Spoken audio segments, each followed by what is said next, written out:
Hello সবাইকে, একটা ছোট ভিডিও। আমি ভিডিওটা না করে আর থাকতে পারছি না, আমার এত খারাপ লাগছে। তার কারণ কি বলো তো, আজ বাড়িতে আমি মাংস রান্না করেছি। এবার রাত্রিবেলা কি হয়, কর্তামশাই অফিস থেকে এসেই যেহেতু ও খেয়ে নেয়, মানে ও তাড়াতাড়ি খেয়ে নেয়। ও যখনই আসুক না কেন, সে 7টা 8টা যখনই হোক না কেন, কর্তামশাই এসে আর উল্টোপাল্টা কিছু খায় না।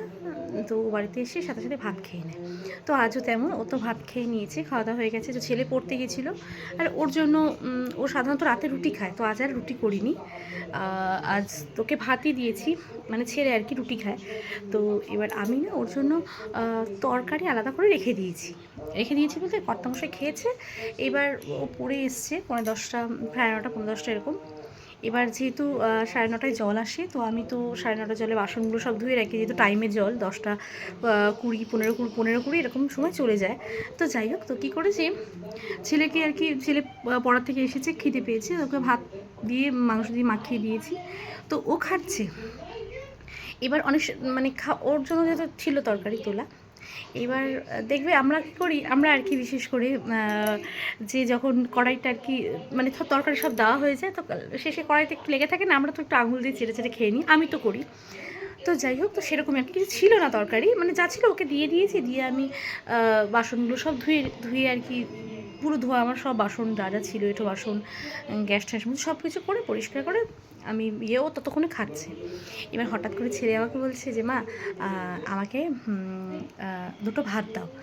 এবার আমি বলছি যে এবার তরকারি তো ছিল না, যেহেতু রাত্রেবেলা ওকে একটু কমই দেওয়া হয়, ওকে বলে না, সাধারণত রাত্রেবেলা জানো তো আমরা বিশেষ করে একটু কম খেলে ক্ষতি হয় না।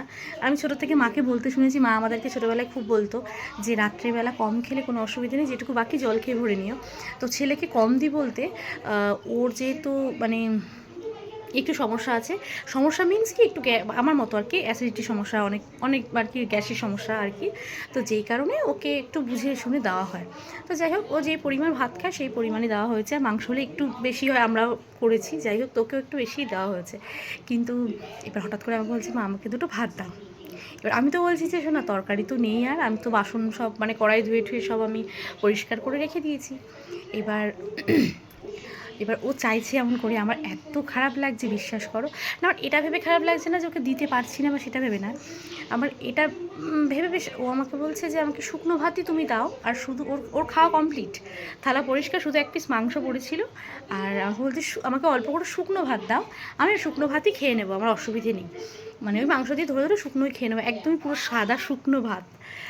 তো দিয়েছি। এবার আমি মানে কী বলবো, আমার কিন্তু সেরকম একটা খারাপ লাগছে না যে শুকনো ভাত খাচ্ছে বা সেটা নিয়ে। বাট আমার এটা ভেবে বেশ ভালো লাগছে যে ওর সেই ব্যাপারটা নেই যে আমাকে দিতে হবে, তো দিতে হবেই, বা নেই, ঠিক আছে মা নেই তো কী হয়েছে, আমি শুকনো ভাতই খেতে পারি, আমাকে শুকনো ভাত নুন দিয়ে দিয়ে দাও, আমি খেতে পারি। এটা ভেবে আমার নিজেরই বেশ ভালো লাগছে যে ওর বলে না যে যে কোনো পরিস্থিতিতে যেটা মানিয়ে নেওয়া আর কি। তো এমনি আমার আমার আয়ুষকে আমি ছোটোবেলা থেকে এইটা খুব শিখিয়েছি যে তোমাকে মানে আমাদের মধ্যে এইটা নেই জানো তো, যে আমরা মাছ ভাত খেতে পারছি না তো কী হয়েছে, আমরা ডাল ভাত খেলে ছেলে মাছ ভাত খাওয়াবো, আমরা কখনো করি না। আমরা যদি ডাল ভাত খাই, আমার ছেলেকেও আমি ডাল ভাতই খাওয়াই। মানে ওকে এটা বুঝতে হয় যে পরিস্থিতি সবসময় তো সব রকম থাকে না। তো মানে আমি এটা আর কি ছোটোবেলা থেকে আমার আয়ুষকে আমি বুঝিয়েছি, বা আমার আয়ুষকে আমি শিখিয়েছি বলতে পারো, জানি না ভালো কি খারাপ, তবে আমার জ্ঞানে বুদ্ধিতে যেটা আমার মনে হয় আমি সেটা করেছি। বাট আমার আজকে এটা বিশেষ মানে বেশ অন্যরকম লাগলো। অন্যরকম বলতে কি, এটা আমার আয়ুষের বরাবরই যে কখনো ও একবারের জন্য যদি কখনো শুকনো, হতেই পারে আমাদের মতো নিম্ন মধ্যবিত্ত সংসারে আমাদের মাসের শেষে একটু টানাটানি চলেই আসে।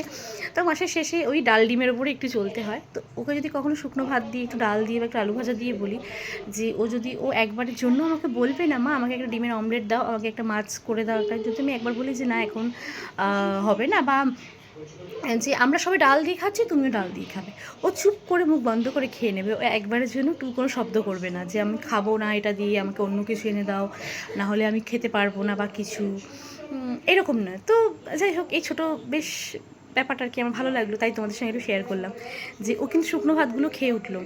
আর ওর একটা হচ্ছে ও খেয়ে দিয়ে নিজের এঁঠো নিজেই ও মুছে, খেয়ে দিয়ে নিজের থালা বেসিনে রেখে এসে এঁঠো মুছে হাত মুখ ধুয়ে বিছানায় শুয়ে পড়ে। এটা ওর নিয়ম, এটা দুপুরবেলাতেও করে। স্কুল থেকে, এমনকি স্কুল থেকে আসে আড়াইটার সময়, স্কুল থেকে এসে ও তাই করে। ও স্কুল থেকে এসে ওকে স্নান আমি করিয়ে দিই, করিয়ে ওকে ভাত মাখিয়ে আমি বসিয়ে দিই থালায়।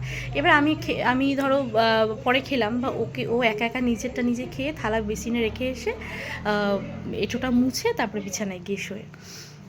তো যাই হোক, এই ছোটো ব্যাপারটা বেশ ভালো লাগলো, তাই তোমাদের সঙ্গে একটু শেয়ার করলাম।